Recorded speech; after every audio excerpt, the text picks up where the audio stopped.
खाऊंगा किसी दिन, खाऊंगा बेटा, जिस दिन तुमसे बदला लेना होगा ना मुझे, ठीक है, जिस दिन मुझे बदला लेना होगा आपसे, उस दिन सुनाऊंगा गाना।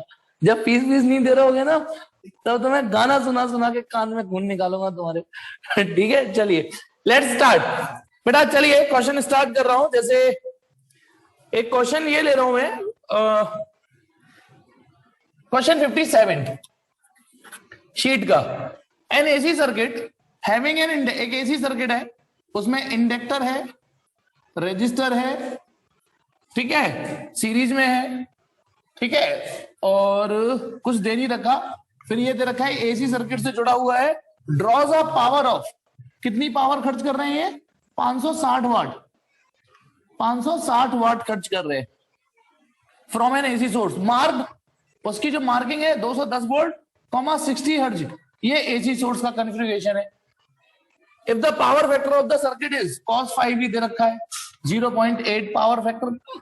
तो उसने दो चीज पूछी है, एक तो जेड निकालो और दूसरा क्वेश्चन एल निकालो। देखो कल से हम सवाल जरूर कर रहे हैं, एल निकालना, एक्सएल निकालना, जेड निकालना, लेकिन हर सवाल कुछ ना कुछ नए तरीके से आ रहा है, नई सिचुएशंस के साथ आ रहा है, ठीक है ना। हाँ, अब इसमें करना है हमको, ना एल पता ना आर पता, बस पावर पता है कि इतनी पावर खर्च हो रही है, वोल्टेज पता है, ये क्या करे, कहां से शुरुआत करना चाहिए, कोशिश करो, बुद्धि लगाओ आप अपनी। cos 5 से, चलो cos 5 से क्या शुरुआत करें, मैं यहाँ रिकॉर्डिंग रोक रहा हूं थोड़ी देर, पावर से ही शुरुआत करते हैं सॉल्यूशन। मुझे भी यही समझ में आ रहा है, सिंस पावर का फॉर्मूला, एवरेज पावर का फॉर्मूला होता है ई वर्चुअल आई वर्चुअल cos 5, ई वर्चुअल। अब आई वर्चुअल हमारे पास नहीं है, तो वो ऐसे निकाल सकते हैं ना, ऐसे निकाल सकते हैं कि नहीं, बोलो। ई की जगह ई, आई की जगह ई अपॉन जेड। अब मेरे पास इसमें मौजूद जेड को छोड़ के सब चीज है, तो चलो जेड तो आया, इसे लिखूंगा 560, इसकी जगह लिखूंगा 210, ये भी 210 है, अपॉन जेड cos 5 की वैल्यू 0.8। सबसे पहले तो जेड आ गया, जेड कितना काम आसान है, मैं यहां से चोरी कर लूं, आप करोगे बेटा, ये तो सीधा सीधा आंसर बता रहा है 63 हो। इसका मतलब चीजें इजीली कट रही होंगी, कट रही होंगी, पिट रही होंगी, काटो पीटो, देखो आंसर आ रहा होगा 8 बटे 10, 8 7 56, 70 7 21 21 63, है ना, जैसे स्टाइल है नहीं ये। आंसर बताओ तो कितनी जल्दी कैलकुलेशन चलती है, ठीक है। चलो 63 हो, और क्या पूछा उसने, एल निकालो। यार एल तो आप कर लोगे, एल तो अब आप कर लोगे, ठीक है, छोड़ो। अब मैं अपनी तरफ से कुछ कंसेप्चुअल सीरीज देता हूं आपको, छोड़ो इसको बेटा, कर लोगे। मैं अब आपको अपनी तरफ से, अभी ना थोड़ी देर में शीट एनसीईआरटी कुछ नहीं करा रहा, कुछ कंसेप्चुअल चीजें दे रहा हूं आपको। चलिए देखिए, कुछ टाइप के क्वेश्चन जनरेट होते हैं। क्वेश्चन नंबर 1, ये एग्जांपल, बेटा ये एक इंडक्टर दे रखा है और एक बल्ब लग रहा है, एक इंडक्टर और एक बल्ब, और they are connected with an AC source. The bulb is glowing with some brightness. The bulb is glowing with some brightness. बेटा स्टार एग्जाम्पल है ये, बहुत स्टार, बहुत सारे एमसीक्यू मिलेंगे आपको। आज जो सिखाऊंगा वो बहुत सारी चीजें क्लियर कर देंगे आपकी, ठीक है। अब इसमें क्वेश्चन क्या आता है कि हम यहां से कुछ चुल्ल करेंगे, कभी यहां चुल्ल करेंगे, कभी यहां चुल्ल करेंगे। क्वेश्चन कहता है बताओ बल्ब की ब्राइटनेस पे क्या फर्क पड़ेगा। तो क्वेश्चन है what happens to the brightness, what happen to brightness, what happened to brightness of bulb, brightness of bulb, यानी आपको ये बताना है घटेगी या बढ़ेगी ब्राइटनेस, ठीक है। इफ नंबर फर्स्ट फ्रीक्वेंसी बढ़ा दी जाए ये वाली, नंबर सेकंड फ्रीक्वेंसी घटा दी जाए। सोचो यहां से फ्रीक्वेंसी, यहां से वोल्टेज नहीं बढ़ा रहे, वोल्टेज नहीं घटा रहे, इसकी फ्रीक्वेंसी और फ्रीक्वेंसी बढ़ा घटा रहे हैं। ये जो एग्जाम्पल है ना, वो आपको ये बताने के लिए होते हैं कि वोल्टेज बढ़ाने से ब्राइटनेस बढ़ती है, नो डाउट, वोल्टेज घटाओगे तो ब्राइटनेस घटेगी। ये चीजें तो आपको फटाफट समझ में आ जाती है कि भाई ये वोल्टेज बढ़ाओगे तो बढ़ेगी, घटाओगे तो घटेगी। लेकिन इससे ये पता चलेगा कि फ्रीक्वेंसी का भी असर होता है, यहाँ फ्रीक्वेंसी भी असर डालती है। तो फ्रीक्वेंसी बढ़ाने पे ब्राइटनेस पे क्या फर्क पड़ेगी, फ्रीक्वेंसी घटाने पे क्या होगी। तीसरा है, यदि मैं इसमें आयरन रॉड डाल दूं, if an iron rod, if an iron rod is inserted, if an iron rod is inserted in inductor, यदि इंडक्टर में एक आयरन रॉड घुसा दे इसमें तो। चौथी चीज, नहीं नहीं हम कॉपर रॉड घुसा दे तो, if copper rod is inserted, copper rod is inserted in inductor. चलिए शुरुआत करते हैं सॉल्यूशन। मैं कुछ चीजें सामने रखता हूं। देखो बहुत पहले हमने एक फॉर्मूला पढ़ा था, ये है एयर कोर इंडक्टर और ये है, इसमें कोई रॉड डाल दूं, मटेरियल डाल दूं, ठीक है, कोई रॉड ऐसे करके, तो यदि इसके इंडक्टर को मैं एल बोलूं और इसको एल डैश बोलूं, इस एयर कोर इंडक्टर को एल या एल नोट बोलूं और इसको एल डैश बोलूं, तो याद आ जाएगा आपको। पहली बात तो मैंने ये सिखाई थी, L dash upon L mu r होता है, रिलेटिव मैग्नेटिक परमिएबिलिटी। और ये टॉपिक मैंने सिखाया था डाया पैरा फेरो जब सिखा रहा था, या सॉरी इंडक्टेंस भी जब सिखाया था तब भी ये सिखाया था। L dash upon L, L dash माने ये वाला इंडक्टेंस, ये वाला इंडक्टेंस, एल माने ये वाला जिसमें अंदर कुछ नहीं है, इसके अंदर सिर्फ एयर है, इसके अंदर एक मटेरियल घुसा दिया है, तो एल डैश अपॉन एल इस मटेरियल की मैग्नेटिक रिलेटिव मैग्नेटिक परमिएबिलिटी आती है। ये मैं पढ़ा चुका हूं। दूसरी चीज बताना, इस किसी भी आर एल सर्किट, ये आर एल है ना, आर ये रहा एल, तो इसका इंपीडेंस ये होगा आर स्क्वायर प्लस, या एक मिनट, एक्सएल, एक्सएल बराबर 2 पाई न्यू एल होता है, एक्सएल ये जो अपना रेजिस्टेंस देता है। तीसरी बात, इंपीडेंस किसके बराबर होता है, under root r square plus XL square. चौथी बात, करंट कैसे निकलती है किसी भी एसी सर्किट में, ई अपॉन जेड से। ये पता है कि नहीं, ये तो 2-3 दिन से प्रैक्टिस चल रही है, पहले को याद करो बस, पहले वाले को याद आया या नहीं याद आया कि L dash upon L mu r होता है। चलिए अब आपके सवालों का जवाब देखते हैं। सबसे पहले पहला सवाल, इफ फ्रीक्वेंसी इज इंक्रीज्ड, यदि फ्रीक्वेंसी बढ़ा दी जाए तो बताइए, अभी इस पे मत देखना, इस पे देखना, यदि मैंने फ्रीक्वेंसी बढ़ा दी यहां से, इफ फ्रीक्वेंसी इज इंक्रीज्ड, देखना बेटा एक्सएल, इस फॉर्मूले को झांक के देखो, 2 वही का वही, पाई वही का वही, एल वही का वही, लेकिन फ्रीक्वेंसी बढ़ा दी तो एक्सएल का जो रोल है वो और बढ़ जाएगा, एक्सएल की वैल्यू बढ़ जाएगी कि ना। भाई देखो एक्सएल में फ्रीक्वेंसी आ रही है, फ्रीक्वेंसी बढ़ेगी तो आपका एक्सएल और ज्यादा हो जाएगा, डिक्रीज नहीं होगा दिव्यांश, या तो तू आगे का आंसर दे रहा है, तो एक्सएल फ्रीक्वेंसी बढ़ती है एक्सएल बढ़ जाएगा, जो 2 ओम रेजिस्टेंस होगा वो 3 ओम देने लग जाएगा, 4 ओम देने लग जाएगा। अब जब एक्सएल बढ़ गया उसका असर जेड में, देखिए जेड में क्या पड़ेगा, अब एक्सएल ने वैल्यू बढ़ा दी अपनी, नखरे बढ़ गए उसके, एक्सएल स्क्वायर बढ़ जाएगा, यानी जेड बढ़ गया, देख रहे हो ना, समझ में आ रहा है ना, जेड भी बढ़ गया। अब करंट पे क्या असर आएगा बोलो यार, जिस सर्किट का इंपीडेंस बढ़ जाएगा, जिस सर्किट का इंपीडेंस बढ़ जाएगा, आई बराबर ई अपॉन जेड, हमने वोल्टेज नहीं छेड़े हैं, वोल्टेज एज इट इज है, लेकिन जेड बढ़ गया, इसका मतलब एक चीज, आई आपकी घट जाएगी। हालांकि मैंने यहां बहुत सस्ते में लिखा है, आपको पेपर में बताना पड़ेगा इक्वेशन कि फ्रॉम, ये डिसीजन आपने कहां से लिया कि एक्सएल बढ़ गया, आप लिखोगे from 2 we can say XL बढ़ जाएगा, फ्रॉम 2 वी कैन से कि एक्सएल बढ़ जाएगा यदि फ्रीक्वेंसी बढ़ी, फिर from 3 we can say if यदि एक्सएल बढ़ेगा तो जेड को भी बढ़ना पड़ेगा, ठीक है। अरे वन वर्ड में जरूरत क्या है, वन वर्ड में, यदि वन वर्ड में आता है तो आपको आंसर टाइप करना है बस, ठीक, आई घट जाएगा, और यदि आई घट जाएगा, वो सॉरी जेड बढ़ गया, जेड बढ़ गया, तो आप गौर से देखो, यदि जेड बढ़ जाएगा तो आई घट जाएगी, यानी ब्राइटनेस घट जाएगी। इतने तो कंजड़े भी स्मार्ट होंगे कि यदि मैं दूसरा क्वेश्चन लिखता हूं कि यदि फ्रीक्वेंसी घटा दी, मैंने फ्रीक्वेंसी घटा दी, तो अब तैयार हो जाओ बेटा एक एक डिसीजन लेने के लिए।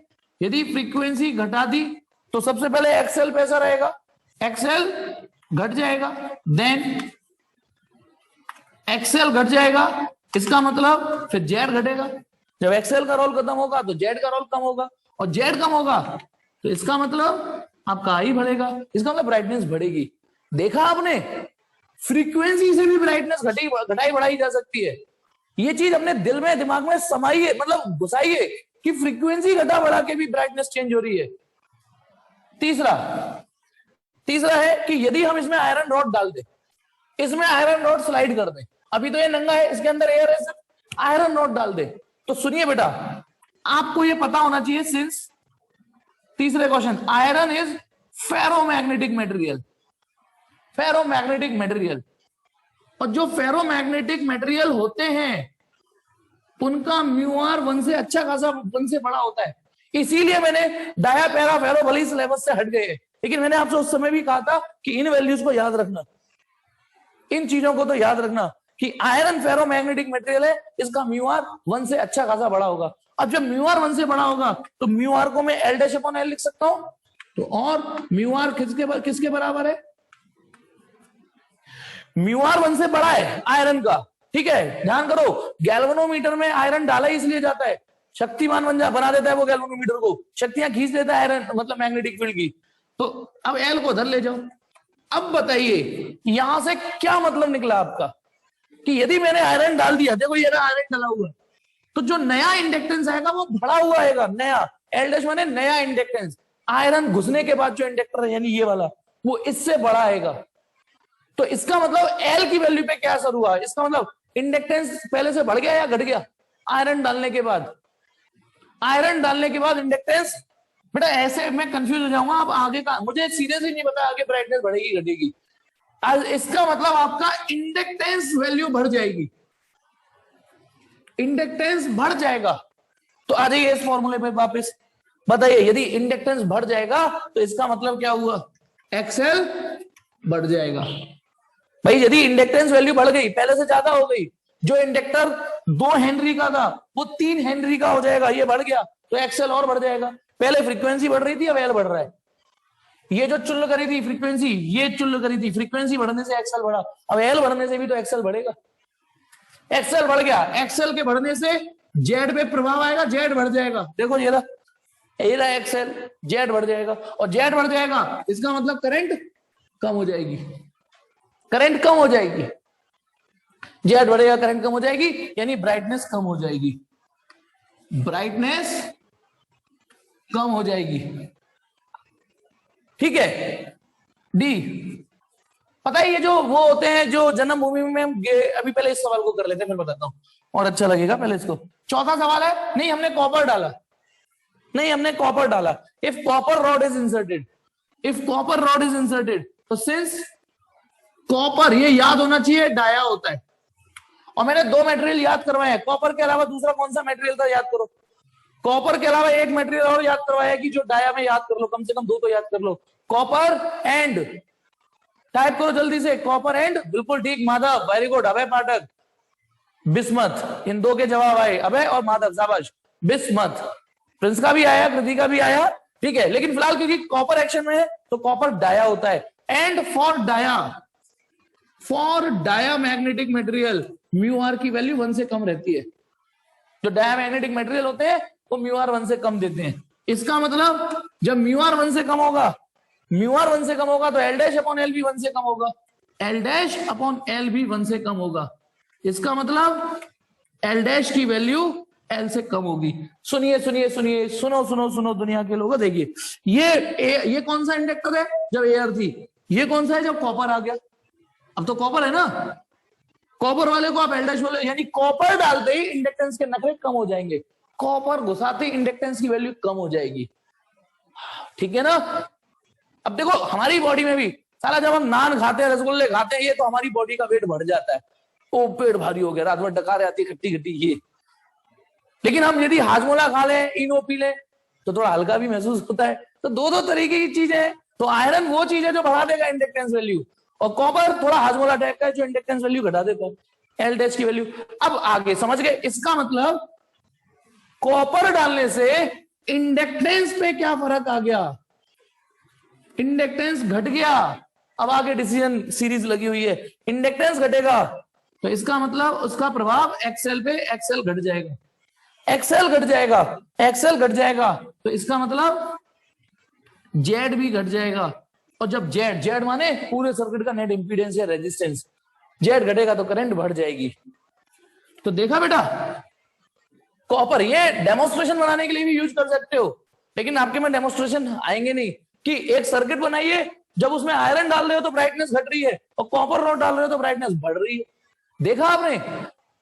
तो पता है मैं ज्यादा डिटेल में नहीं जाऊंगा और आपको रिवर्स में क्वेश्चन नहीं फेंक के मारोगे। ये जो गेट होते, वो होते ना सिक्योरिटी वाले गेट होते हैं जिसमें सामान रख दो तो सामान एक उसमें से होके जाता है, है ना, सामान एक उस मशीन में से होके जाता है, मशीन में से, तो वो मशीन कॉइल होती है, इंडक्टर वाली कॉइल होती है, उस इंडक्टर के अंदर में से बैग जा रहा है। अब यदि उस बैग, हालांकि इसमें एक रिजोनेंस का कॉन्सेप्ट भी लगता है, इसलिए मैं कह रहा था कि क्वेश्चन रिवर्स में बैग के मत मारना, उसमें रिजोनेंस फिजिक्स भी लगती है, उसमें कुछ मेटेरियल के साथ रिजोनेंस सेट कर देते हैं।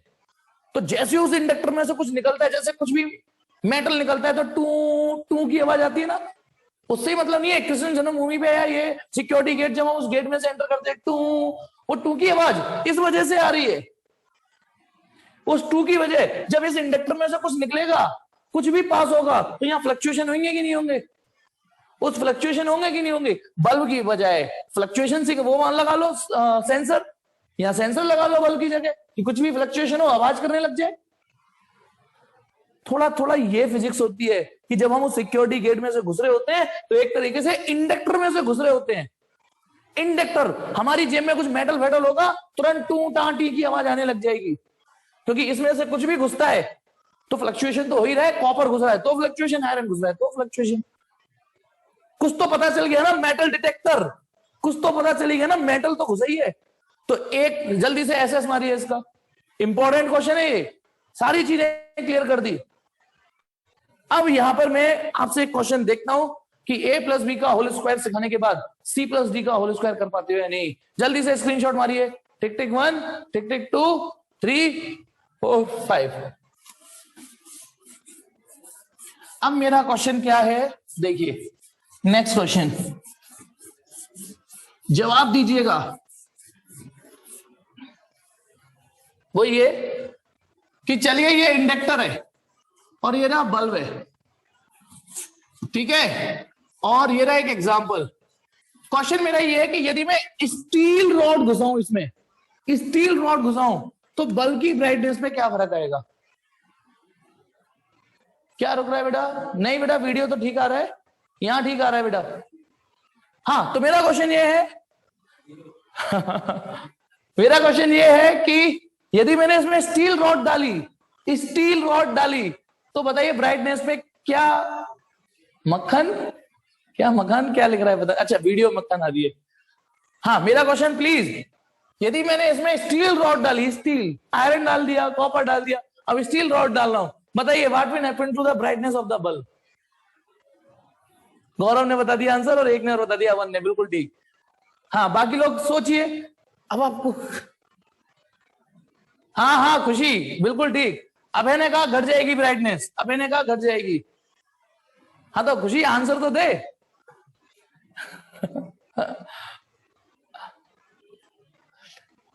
विनय बिल्कुल ठीक, दिव्यांश आंसर चाहिए मुझे। हाँ हाँ, वैभव गोयल बिल्कुल, शाबाश यार, अच्छे बच्चे हैं इसमें। दीपक ने कहा बढ़ जाएगी, माधव ने भी ठीक आंसर दिया। हाँ, स्टील भी फेरो होती है बेटा। आयुषी कह रही है डिक्रीज हो जाएगी, इशिका कह रहे हैं बल्ब जलेगा ही नहीं, कम हो जाएगी ब्राइटनेस, तनीषा कह रही है। चलो, देखा लापरवाही का नतीजा, लेकिन कुछ ने सही आंसर दिया, उनको शाबाशी। वो ये, इस बार ब्राइटनेस पे कोई फर्क नहीं आएगा। कोई ये क्या हुआ यार, क्या खेल गया मैं, वे यार ये तो हालात बदल गए।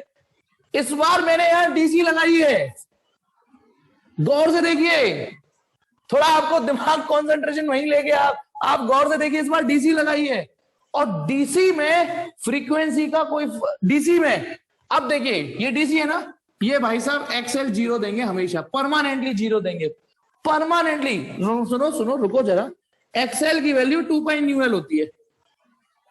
अब फॉर डीसी अच्छा, ज्यादा से ज्यादा यदि मैं स्टील डाल दूंगा, तो स्टील डाल दूंगा, सुनना, तो एल की वैल्यू एल डैश हो जाएगी मान लिया, और एक्स एक्स डैश एल हो जाएगा, ठीक है।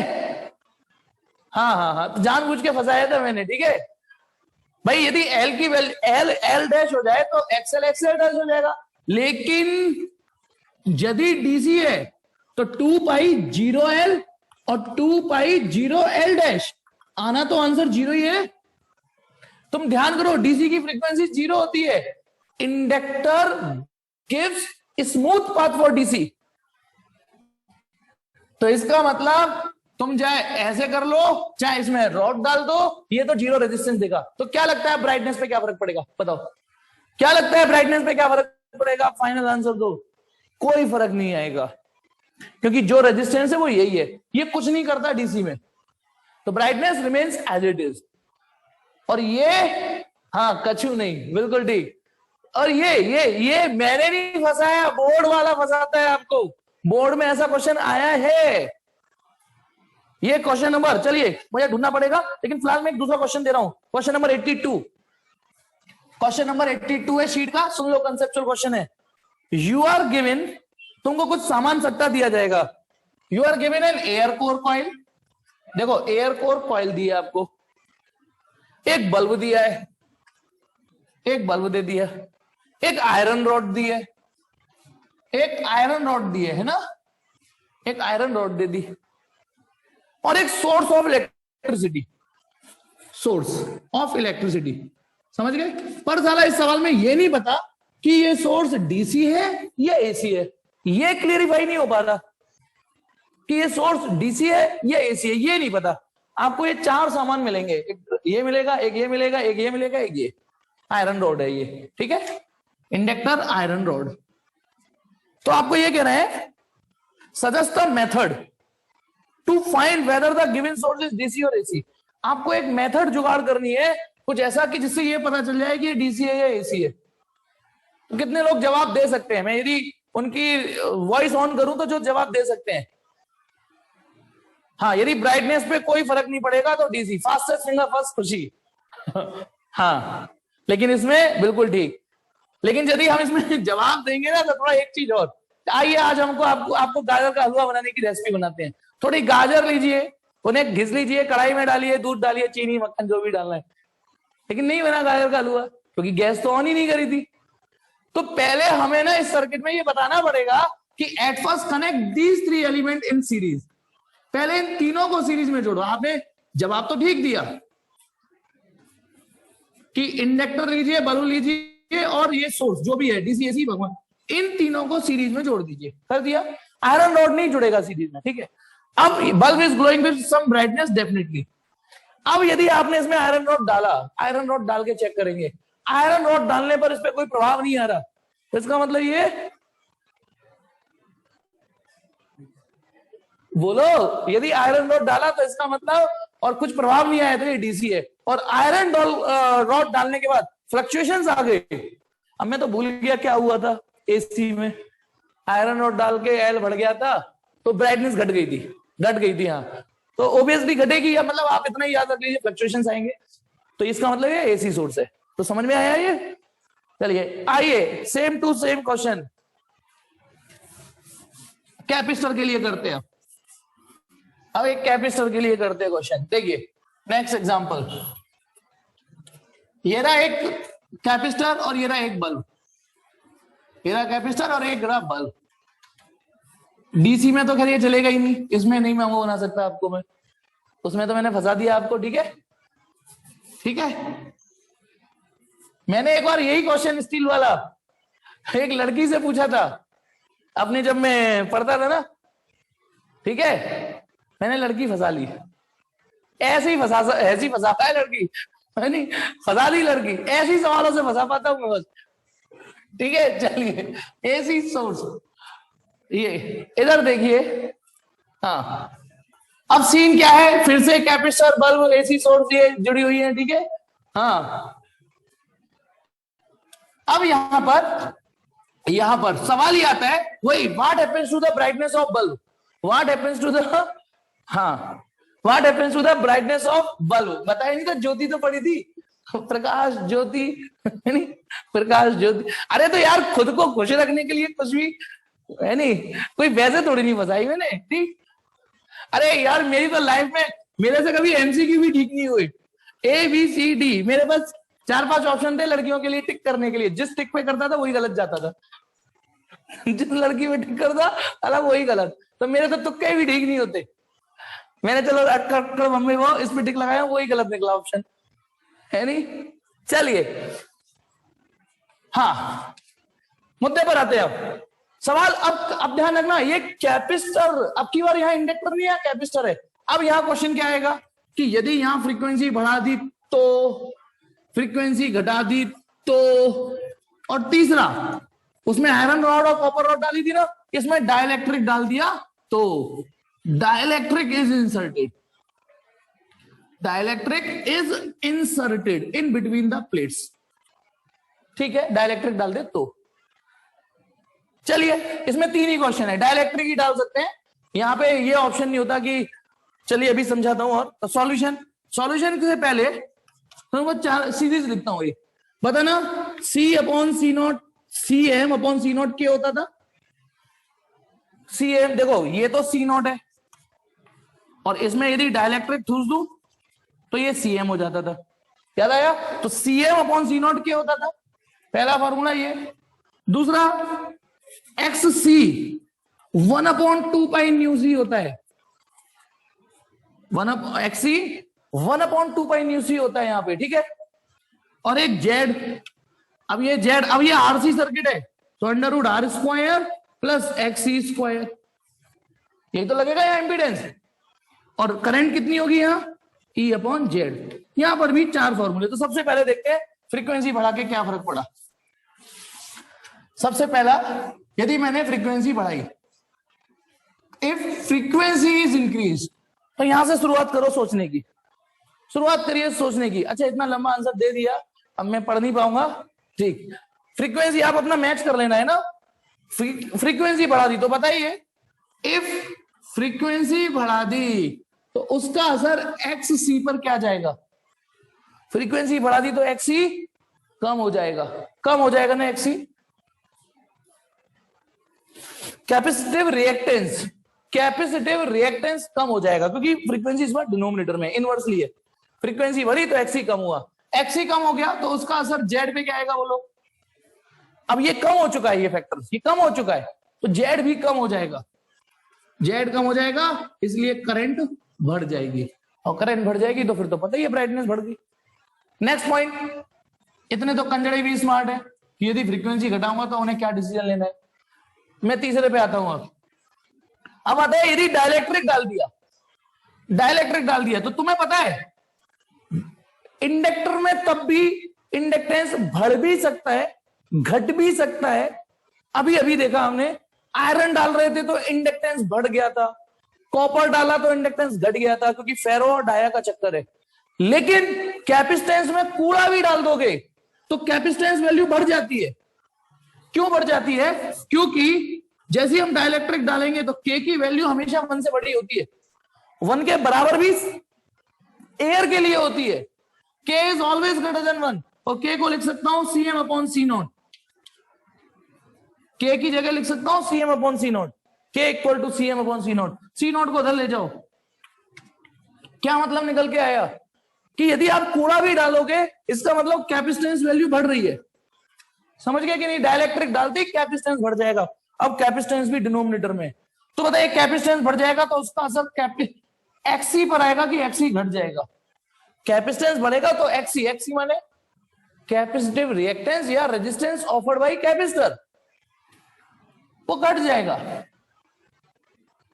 घट गया, उसका असर Z पे क्या आएगा बोलो, XC घट जाएगा तो Z घट जाएगा, इसका मतलब ब्राइटनेस करंट बढ़ जाएगी, क्योंकि Z घट गया तो ये करंट बढ़ जाएगी, ब्राइटनेस बढ़ जाएगी। स्क्रीनशॉट मारिए उसका।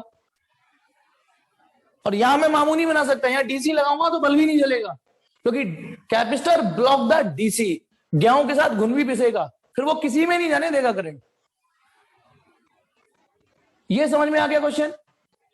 ठीक है, अब देखिए एक और चीज, छोटे छोटे कंसेप्चुअल समझिए। एक और कंसेप्चुअल देता हूं आपको,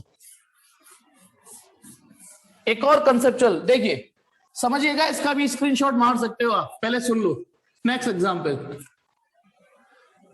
देखो, यदि कोई वायर है, समझना ये वायर है, ठीक है, जैसे ये रहा वायर, ये तो शेप वैसी नहीं ला पाएगा, लेकिन ये रहा वायर, इसका रेजिस्टेंस है, और इसको यदि मैं यूं लपेट दूं, यूं यूं यूं यूं यूं यूं, तो ये इंडक्टर बन गया।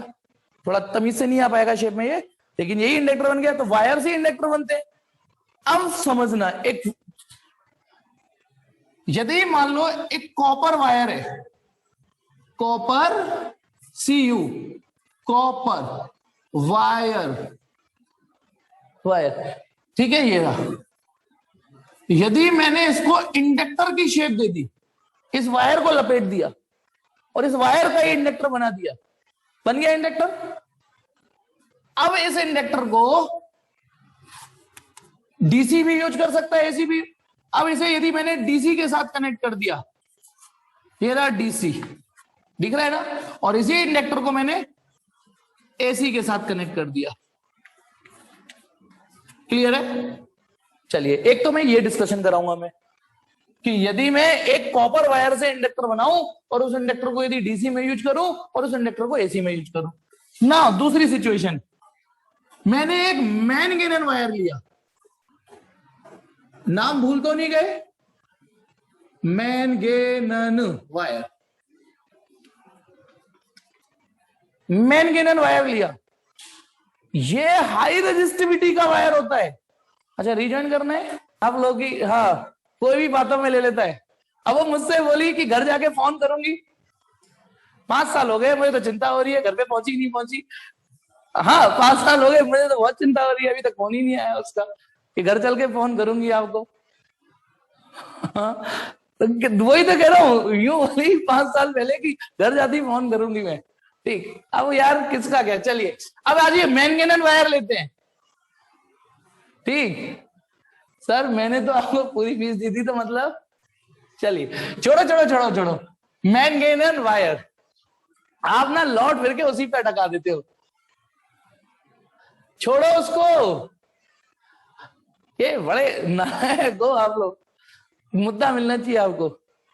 और मैंने कितनी बार समझाया कि मुझे बातों में मत लाया करो, फिर मैं बातों में आ जाता हूँ। तो देखो, एक्चुअली देखो, आपको कितना भी समझा लूं, एक बार ना मैं एक तो बच्चे को सिखा रहा था, मन नहीं लग रहा था, चल यार कुछ खेलते हैं, दुकान दुकान खेलते। अब बचपन में तो कुछ भी खेल लो, घर घर दुकान दुकान, है ना। तो मैं दुकान खेल रहा था और कन्हैया को ले लेता हूँ, है नहीं, मैं और कन्हैया थे। तो मैं दुकानदार बन गया, कन्हैया ग्राहक बन गया। कन्हैया मेरे पास आया, भाई साहब एक बोतल गुड़ दे दो। मैंने कहा यार ऐसे नहीं खेलते कन्हैया, ऐसे नहीं खेलते, एक बोतल गुड़, गुड़ बोतल थोड़ी नहीं, ऐसे मांग आधी किलो, 1 किलो, 2 किलो, 250 ग्राम, आधी किलो। फिर से जा, कन्हैया फिर से गया, फिर आ गया मेरे पास, भाई साहब 1 किलो गुड़ दे दो बोतल में। मैंने कहा ये ऐसे नहीं समझेगा, ऐसे नहीं समझेगा। मैंने कहा एक काम कर, तू तू दुकानदार बन, मैं ग्राहक बनता हूँ। अब की बार कन्हैया दुकानदार बन गया, मैं ग्राहक बन गया। फिर मैं आया, भाई साहब 1 किलो गुड़ देना। तो पता क्या कहता है, बोतल लाए हो। फाइनली मैं समझ गया कि मैं नहीं सिखा पाऊंगा, है नहीं, तो प्लीज। हाँ चलिए, अब आ जाइए मैनगेनन वायर। हाँ हाँ हाँ, चलिए, विनय तेरा दुख मैं समझ सकता हूँ। चलिए, इतना ठीक। मैनगेनन वायर, अब प्लीज समझना जो मैं समझा रहा हूं। मैं ना जानबूझ के, मैं कभी कभी चैट नहीं पढ़ना चाहता, चैट पढ़ूंगा तो मैं बातों में आ जाऊंगा, फिर मेरा फ्लो दूसरी तरफ चला जाता है। हाँ, फिर मेरे अंदर के जो दूसरा जो भरा हुआ है ना, दूसरा तरह जो बाहर निकल के कूदना चाहता है। नहीं, चल देख देख, माधव कह रहा है एक और, एक और, मैं ऐसे फील कर रहा हूं, एक और। चलिए इधर देखिए, अभी मैं ये कॉन्सेप्ट तो समझा दूं।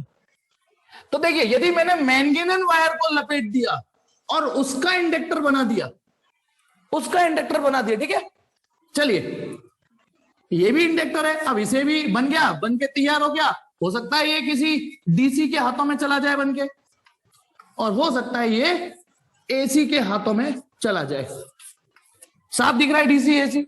अब अंतर क्या है इसमें, इसको डिस्कशन देखिए। अब देखिए, मुझे एक सवाल का जवाब दीजिए पहले, बहुत सिंपल क्वेश्चन दे रहा हूं, पहले इस सवाल का जवाब दीजिए। बताइए इस सर्किट में कितनी करंट होगी, इस सर्किट में कितनी करंट होगी। 10 ओम का रेजिस्टेंस, 10 वोल्ट की बैटरी, सिंपल 1 एम्पियर। करंट कितनी होगी इस सर्किट में। आपने एक चीज नोटिस करी, आपने सिर्फ इस रेजिस्टेंस को कंसीडर किया है, इसका रेजिस्टेंस हम कभी भी कंसीडर करते ही नहीं है, कभी नहीं करते। आपकी गलती नहीं, मैं खुद नहीं करता। सवाल के दौरान हम इसको देखते हैं, इसको देखते हैं, सवाल परफॉर्म करते हैं, यार हम इनका रेजिस्टेंस नहीं कंसीडर करते। क्यों? क्योंकि ये कॉपर वायर के होते हैं, कनेक्टिंग वायर, जिनका रेजिस्टेंस नेग्लेक्ट किया जा सकता है। यानी ये बात ध्यान करने वाली बात है कि जो कॉपर मटेरियल होता है ना, उसका रेजिस्टेंस इग्नोर किया जाता है, कॉपर का जो रेजिस्टेंस इफेक्ट है वो इग्नोर कर दिया जाता है। लेकिन जैसे हम मीटर ब्रिज पढ़ रहे थे, और यदि ये मैनगेनन वायर है, मैनगेनन वायर, तो क्या हम इस वायर का भी रेजिस्टेंस इग्नोर कर सकते हैं क्या? नहीं। मैनगेनन, आप इन कॉपर वायर का तो रेजिस्टेंस इग्नोर कर सकते हो, सॉरी पोटेंशियोमीटर है ना, आप इन कॉपर वायर का रेजिस्टेंस इग्नोर कर सकते हो, पर यार ये जो यहां से लेके यहां तक मैनगेनन वायर है, इसका रेजिस्टेंस इग्नोर नहीं किया जा सकता। पहले तो ये ध्यान रखना कि कॉपर का रेजिस्टेंस इग्नोर किया जा सकता है, मैनगेनन का नहीं किया जा सकता। मैनगेनन हाई रेजिस्टिविटी का होता है, तो इसका मतलब ये जो कॉपर है, इसका जो रेजिस्टेंस है वो नियरली जीरो है, और ये जो मैनगेनन वायर है, इसका रेजिस्टेंस जीरो नहीं है, कुछ ना कुछ होगा। अब यदि मैंने इसको ये वाली शेप दे भी दी, तो रेजिस्टेंस इफेक्ट जो होगा, जो इसका रेजिस्टेंस इफेक्ट होगा वो जीरो ही रहेगा, चाहे एसी यूज करे चाहे डीसी वाला यूज करे। समझना, रेजिस्टेंस कॉपर वायर को जो आपने शेप दे दी है कॉइल की, रेजिस्टेंस नहीं होगा इसमें, क्योंकि बनी तो कॉपर की है, कॉपर की बनी है। इसमें यदि मैंने मैनगेनन दे दिया, तो इसमें रेजिस्टेंस कुछ ना कुछ होगा, रेजिस्टेंस कुछ ना कुछ होगा। क्या इतनी बात समझ में आई या नहीं आई, पहले तो ये बताओ। अभी तो एक चीज और है, अभी इसमें कॉपर है तो आपको रेजिस्टेंस इग्नोर करने का हक मिलेगा, नेग्लिजिबल होगा, नेग्लिजिबल होगा, टेंस टू जीरो। अब जब कोई वायर कॉइल का रूप ले ले, कॉइल का, तो उसमें एक एक्सएल इफेक्ट और चालू ऐड हो जाता है। इसका आर इफेक्ट तो जीरो है, पर वो कॉइल बन गई, तो इसका मतलब मैं दोबारा लिख देता हूं, आर तो जीरो है लेकिन एक्सएल जीरो नहीं होगा। यहां रुकिए, समझिए, इसका जो रेजिस्टिव इफेक्ट है, जो रेजिस्टेंस वाला पोर्शन है वो जीरो है, लेकिन एक्सएल तो क्रिएट हो गया ना, एक्सएल तो आ गया, क्योंकि एक्सएल किसके बराबर होता है बच्चा बताओ? 2 पाई न्यू एल। कुछ ना कुछ फ्रीक्वेंसी है, कुछ ना कुछ इसका एल होगा, तो एक्सएल थोड़ी नहीं जीरो हो जाएगा। यहां पर रेजिस्टेंस जीरो है, एक्सएल भी जीरो है। अब बताओ एक्सएल जीरो क्यों है यार? मुझे बताइए, जवाब चाहिए, नेशन वांट्स टू नो कि एक्सएल जीरो क्यों है यहां। वेरी गुड खुशी, बहुत खुशी हुई। फ्रीक्वेंसी जीरो मारा, वेरी गुड, क्योंकि यहां भी उसने कोशिश तो की होगी, XL equal to 2 pi nu L, पर भाई साहब डीसी थे, तो डीसी ने frequency zero, 2 pi zero L, तो यानी जीरो। और यहां पे XL equal to 2 pi nu L, frequency zero नहीं है। अब समझिए, मैं फिर से रिफ्रेश करके वैल्यू लिख देता हूं।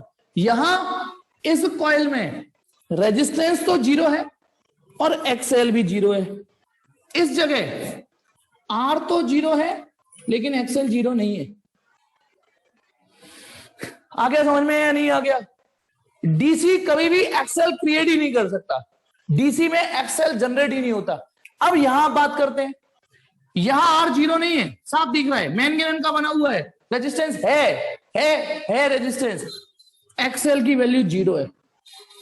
सोचो क्यों है एक्सएल जीरो? वही वजह, जो वजह यहां पर है वही वजह डीसी लग रही है। यहां रेजिस्टेंस भी जीरो नहीं है और एक्सएल भी जीरो नहीं है। अब आपको बताता हूं क्या चीज है, पता है जब हम इस सवाल को ऑपरेट करेंगे, now this is an RL circuit, ये आरएल सर्किट है। एक आपका नसीब अच्छा हुआ, तो अब तक था नसीब अच्छा, और आपको ऐसे सवाल में पेश कर रहा था, ऐसे आ रहे थे कल से सवाल, आर अलग एल अलग, आर अलग और एल अलग आता था, ऐसे सवाल आते थे। लेकिन इसमें दिखने में सिर्फ इंडक्टर लग रहा है, दिखने में इंडक्टर है, लेकिन इसमें रेजिस्टेंस इफेक्ट भी है। और वो रेजिस्टेंस इफेक्ट क्यों आया है? ड्यू टू मैनगेनन, मैनगेनन का बना हुआ है, इसीलिए इसमें रेजिस्टेंस और है। ये सीखू कौन है? ये सीखू, जल्दी से बताइए ये चीज समझ में आई कि नहीं आई? This is pure L circuit, pure L. इसमें जो फिजिक्स लगेगी ना, पता है ये फिजिक्स क्या लगेगी इसमें? इसमें प्योर एल की फिजिक्स लगेगी, इसमें प्योर एल की फिजिक्स नहीं लगेगी। ऊपर मत देखिएगा, उसके अंदर जो कॉन्सेप्ट घुस गया है वो देखिएगा। इसमें आरएल सर्किट की फिजिक्स लगेगी, नहीं तो गलत हो जाएंगे आपके सवाल।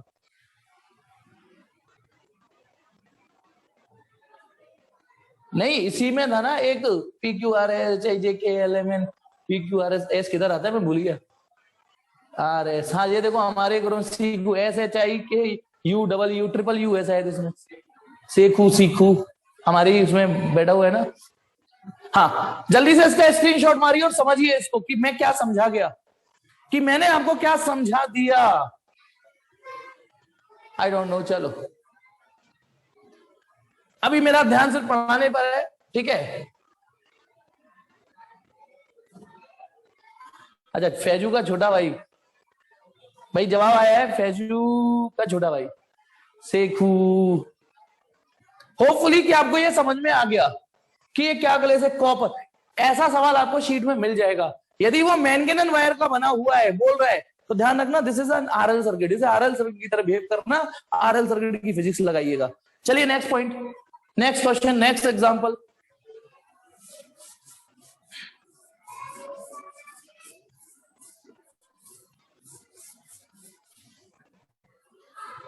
हाँ, एक और बहुत बढ़िया कॉन्सेप्ट दे रहा हूं मैं, बहुत बढ़िया एग्जांपल बता रहा हूं, समझिएगा। आपकी फिजिक्स को और एसी सर्किट को सीखने वो मदद करेगा। देखिए ये एक आरएल सर्किट है, इमेजिन करो।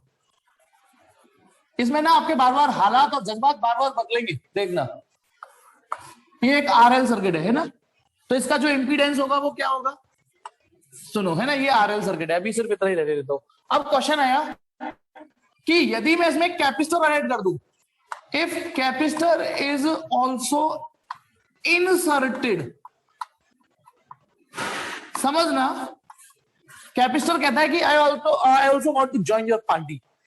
आप आरएल हो, मुझे भी ज्वाइन कर लो। कैपेसिटर कहता है मैं भी आपके साथ इंट्रोड्यूस होना चाह रहा हूं। तो वही आर वही एल वही होगा, लेकिन एक कैपेसिटर ऐड हो रहा है इस सर्किट में। ये रहा आर, ये रहा एल, और इसी आर एल वैल्यूज, आर और एल की वैल्यूज वही है। एक कैपेसिटर कहीं भी सीरीज में डाल दीजिए तो बताइए सर्किट के इंपीडेंस पे क्या फर्क आएगा या करंट पे क्या फर्क आएगा। तो एकदम से ना बार बार जज्बात बदलते हैं। कुछ लोग क्या सोचते हैं, मैं ही बता देता हूं क्या सोचते हैं। दो रेजिस्टेंस से एक और आ गया तो रेजिस्टेंस बढ़ा या घटा, बोलो। करंट इस रेजिस्टेंस की जगह बल्ब भी लगा सकते हैं। बताइए, पहले दो लोग रेजिस्टेंस दे रहे थे, अब एक और आ गया, एक और, तो अब रेजिस्टेंस बढ़ेगा या घटेगा, बताइए, जल्दी बताइए, जल्दी जल्दी। अक्षत ने कहा डिक्रीज होगा, चलिए और सोचो। हाँ, दोनों के चांस हैं, बिल्कुल ठीक। एक्चुअली देखो यहां जज्बात कैसे बदलेंगे या इमोशंस के साथ कैसे खिलवाड़ होगा यहां पे। कुछ लोग सोचेंगे कि कैपेसिटर और ऐड हो गया है, वो भी अपना रोल प्ले करेगा, सर रेजिस्टेंस बढ़ गया, वो कहेंगे मतलब रेजिस्टेंस नहीं इंपीडेंस बढ़ जाएगा, पहले से अच्छा हो जाएगा। फिर यदि मैं उनके सामने फॉर्मूला रखूंगा ये वाला कि बेटा जब इसका जेड था तो फॉर्मूला लग रहा था r square plus XL square, ये फॉर्मूला लगेगा r square plus XL square, ठीक है। चलिए बेटा पहले आप अपना नाम ठीक करो फिर आपको सुनूंगा मैं, ठीक है, अपना नाम ठीक करो पहले, ठीक। अब ये तो जेड हो गया, अब यहां पर जेड की बात करें, समझना, मैं जेड बराबर वही आर स्क्वायर पर अब एक्स एल माइनस एक्स सी क्रिएट हो गया, या तो दिस इज जेड डैश। सोचिए, तभी तो कहता हूं दिल की नहीं सुननी चाहिए, दिल तो पागल है। कई बार कह चुका है वो, दिल तो पागल है, कह चुका है कि नहीं। मैं तो सुनिए, पहले जब ये दोनों थे तो ये under root r square plus XL square दोनों मिलकर रेजिस्टेंस दे रहे थे, लेकिन जैसे ही कैपेसिटर ने पार्टी ज्वाइन करी तो पता है क्या हुआ, ये under root r square. Akshat रुको, वेट करो, रुको जरा, मैंने कहा ना इमोशंस के साथ खिलवाड़ होगा अभी। जेड डैश बराबर under root r square plus XL minus X का स्क्वायर। अब आपको क्या लगेगा, अरे यार एक्सएल में से कुछ घट गया, सर सॉरी सर जेड घटेगा, है ना। अब ये लगेगा ना, माधव ने ठीक दिया आंसर। सच्चाई ये है, कैपिस्टल यदि पार्टी ज्वाइन करता है तो जेड डैश की वैल्यू जेड से बड़ी भी आ सकती है, ये पॉसिबिलिटी भी आ सकती है, और ये पॉसिबिलिटी भी आ सकती है, depending upon the value of कैपिस्टल।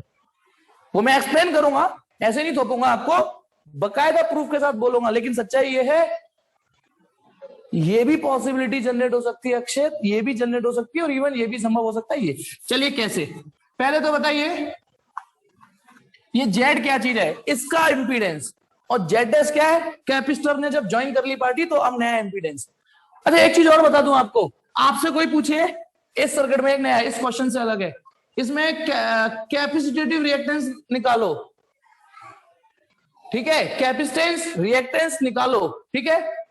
एक मिनट, एक मिनट,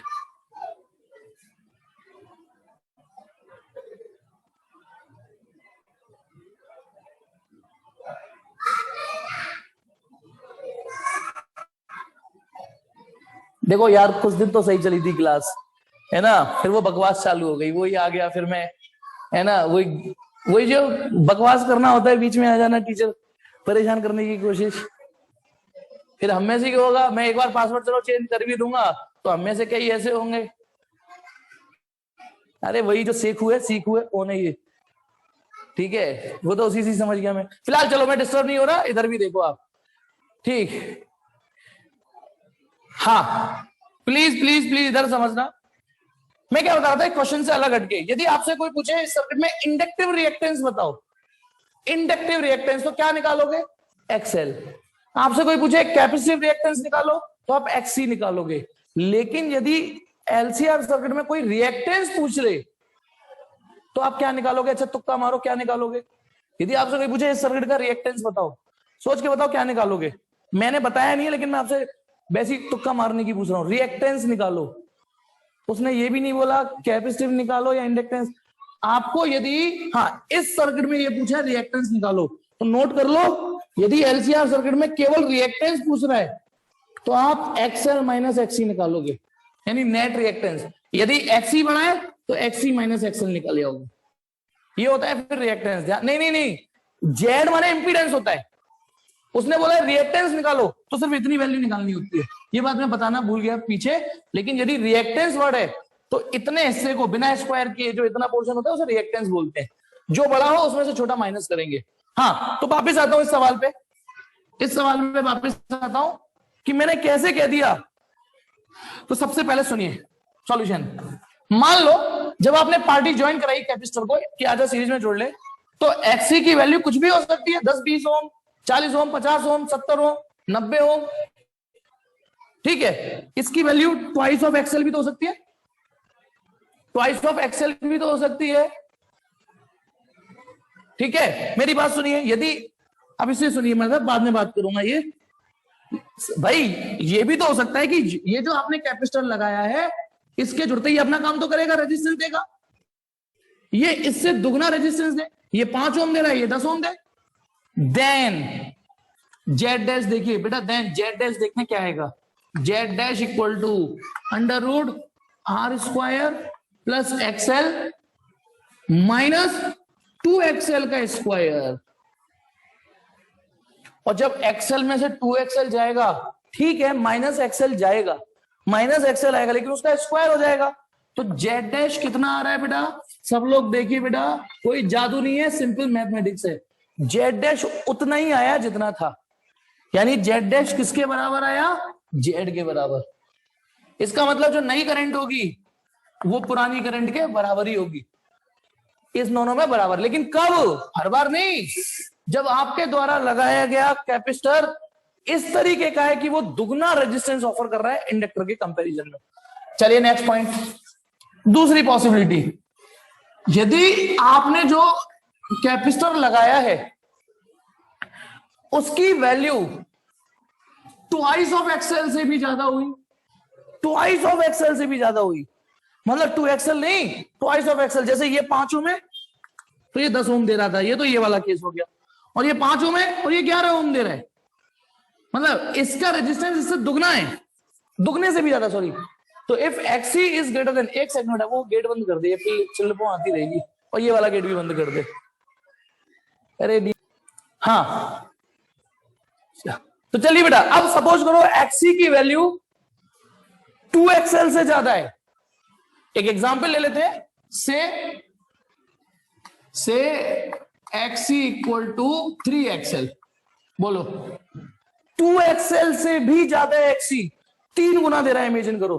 तो चलिए एक्सी यदि 3xl है तो एक एग्जांपल देके समझा रहा हूं। तो बताइए जेड डैश कितना आएगा, under root r square plus XL minus 3xl का स्क्वायर, है ना। ये कितना हो गया, -2xl, लेकिन उसका स्क्वायर आएगा are square plus 4xl square. अब सोचिए पहले है under root r square plus XL square, और अब इंपीडेंस हो गया r square plus XL square, उसमें 4 हो रहे हैं अब। तो बताइए जेड डैश बड़ा या जेड बड़ा, साफ दिख रहा है, इतनी तो मैथमेटिक्स आनी चाहिए। जेड डैश बड़ा आ रहा है, अब जेड डैश बड़ा आ रहा है। अरे जेड क्यों बड़ा आएगा, अबे जेड डैश बड़ा आ रहा है भाई, जेड डैश बड़ा है, इसका मतलब जेड डैश बड़ा आ रहा है, यानी ये वाला इस का इंपीडेंस बढ़ गया, जेड डैश बढ़ गया। तो आगे तो तुम समझ जाओगे, करंट घट जाएगी, फिर करंट घट जाएगी। फिर यदि बल्ब ब्राइटनेस का क्वेश्चन हुआ उसी हिसाब से एडजस्ट कर लेना अपने को। तीसरी सिचुएशन देखा बेटा, अक्षत बेटा आपने, कि जेड डैश बराबर भी आया, बड़ा भी आया। और तीसरा, यदि आपका जो कैपेसिटेटिव रिएक्टेंस है वो ट्वाइस ऑफ एक्सएल से कम होता है, तो कोई रैंडम वैल्यू ले लो, उससे ज्यादा समझ में आता है। से एक्सी इक्वल टू 1.5 एक्सएल, दुगने से तो कम ही है, 1.5 दुगने से कम है। ये 3 से, यानी ये जो 2xl का कॉन्सेप्ट है ना, ये एक बाउंड्री लाइन की तरह काम कर रहा है। If XC equal to 1.5 XL, तो जेड डैश देखें कितना आएगा, under root r square plus XL minus XC, और एक्सी 1.5 एक्सएल है,